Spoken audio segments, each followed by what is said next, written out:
Life is complex. Join us for the simple gifts of wisdom, love, and delight in the written word.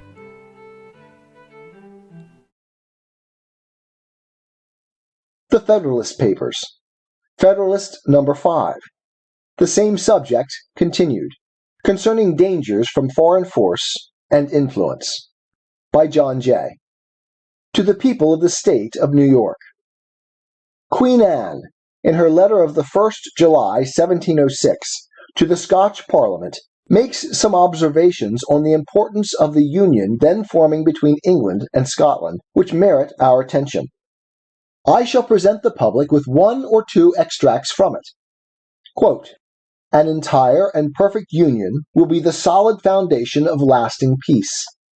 It will secure your religion, liberty, and property, remove the animosities amongst yourselves, and the jealousies and differences betwixt our two kingdoms.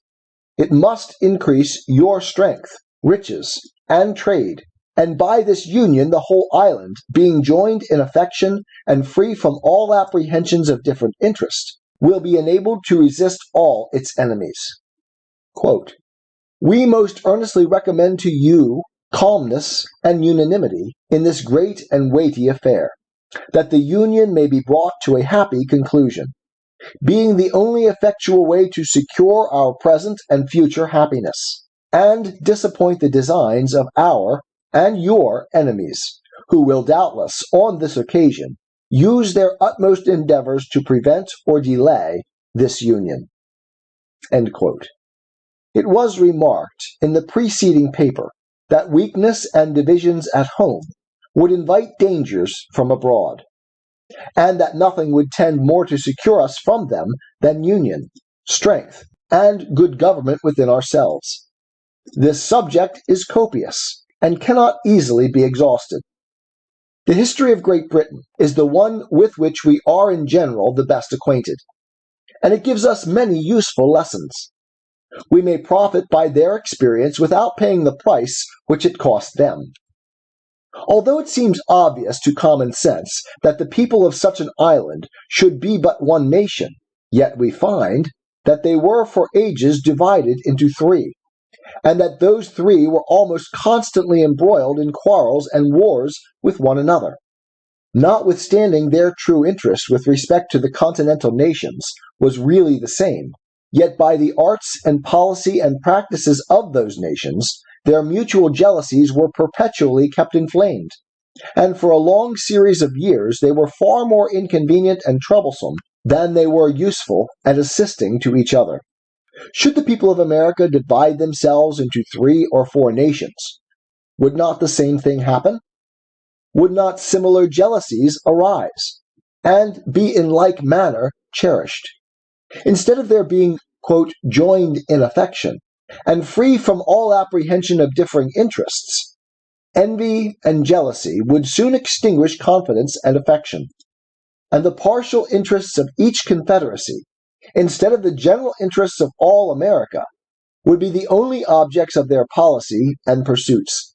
Hence, like most other bordering nations, they would always be either involved in disputes and war, or live in the constant apprehension of them.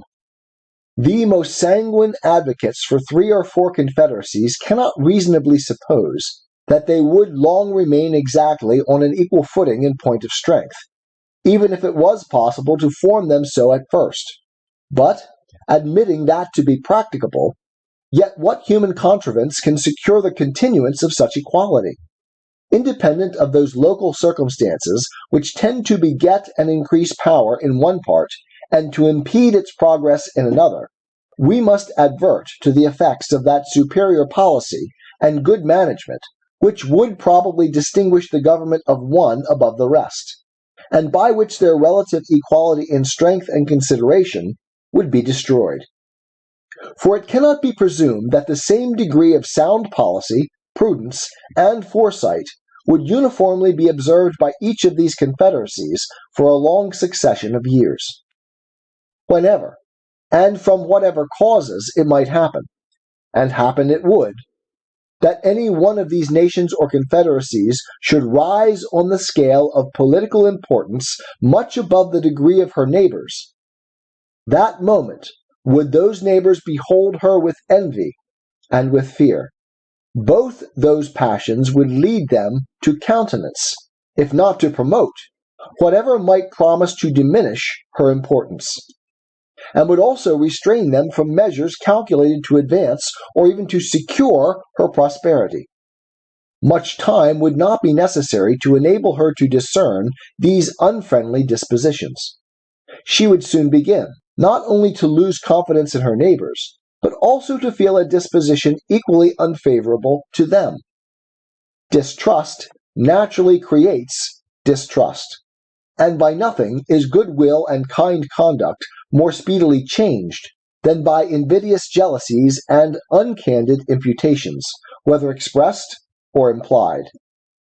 The North is generally the region of strength, and many local circumstances render it probable that the most northern of the proposed confederacies would, at a period not very distant, be unquestionably more formidable than any of the others. No sooner would this become evident than the northern hive would excite the same ideas and sensations in the more southern parts of America which it formerly did in the southern parts of Europe. Nor does it appear to be a rash conjecture that its young swarms might often be tempted to gather honey in the more blooming fields and milder air of their luxurious and more delicate neighbors. They who well consider the history of similar divisions and confederacies will find abundant reason to apprehend that those in contemplation would in no other sense be neighbors than as they would be borderers, that they would neither love nor trust one another, but on the contrary would be a prey to discord, jealousy, and mutual injuries.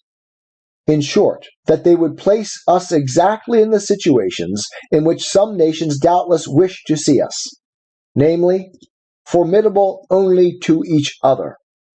From these considerations it appears that those gentlemen are greatly mistaken who suppose that alliances offensive and defensive might be formed between these confederacies, and would produce that combination and union of wills and arms and of resources which would be necessary to put and keep them in a formidable state of defense against foreign enemies.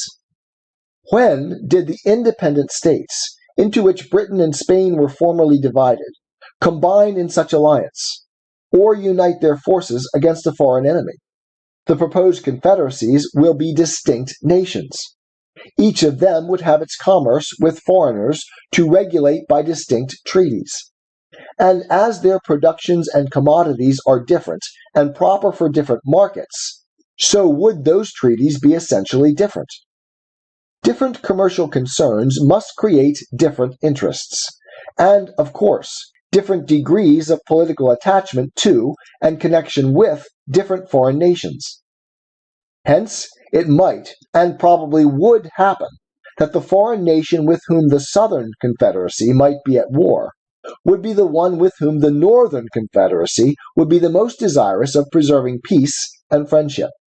An alliance so contrary to their immediate interest would not therefore be easy to form, nor, if formed, would it be observed and fulfilled with perfect good faith.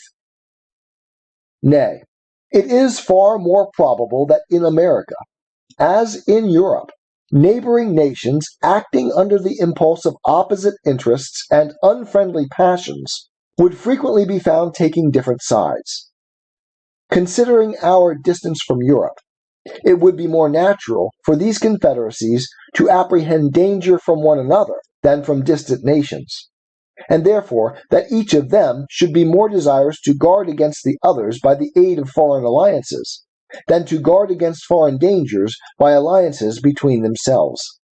And here let us not forget how much more easy it is to receive foreign fleets into our ports, and foreign armies into our country, than it is to persuade or compel them to depart. How many conquests did the Romans and others make in the characters of allies, and what innovations did they under the same character introduce into the governments of those whom they pretended to protect? Let candid men judge, then, whether the division of America into any given number of independent sovereignties would tend to secure us against the hostilities and improper interference of foreign nations. Publius. 'Tis the gift to be simple, 'tis the gift to be free, 'tis the gift to come down where we ought to be, and when we find ourselves in the place just right, 'twill be in the valley of love and delight. When true simplicity is gained, to bow and to bend, we will not be ashamed. To turn will be our delight, till by turning, we come round right.